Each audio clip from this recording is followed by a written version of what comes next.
Say it again. What did you say? Difference. What kind of difference do you experience in your life? Political. Political? Political opinions, affiliations? Excuse me? Political opinions, political affiliations, okay. What else? Say it again. Neurodiversity, okay.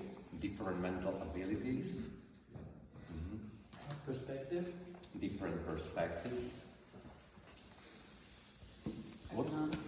Economic differences, meaning like social class? Social class. Okay. Personality? Different personalities. Just values. Different values. Something more? Yes, Anna. Skin color. Skin color, race. Anything else that you experience in your life? Religions. Different religious views, belief systems. Absolutely. Bulliness. Bulliness. What is that?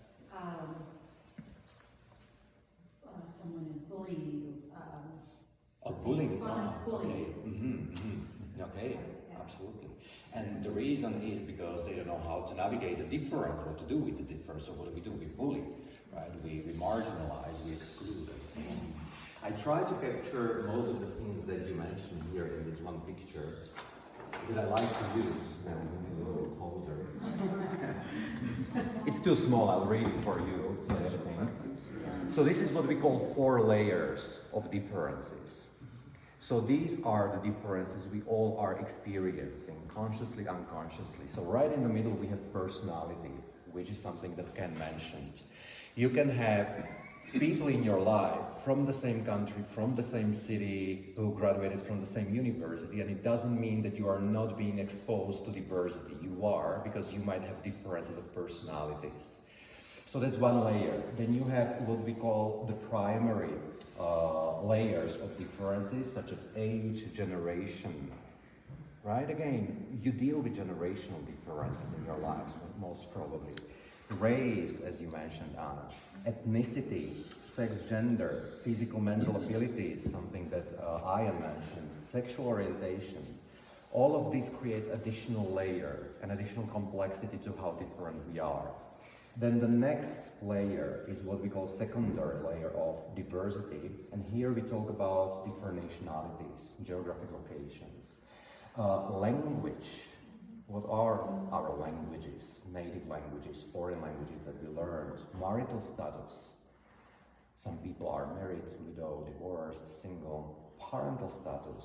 Do we have children? Do we not? That creates additional level of differences. Social class, as some of you mentioned. Physical appearance and religion. Educational background. Work experience. I work in HR, in sales. That creates certain diversity. And then finally, there is something that we call organizational layer of differences or professional layer of differences.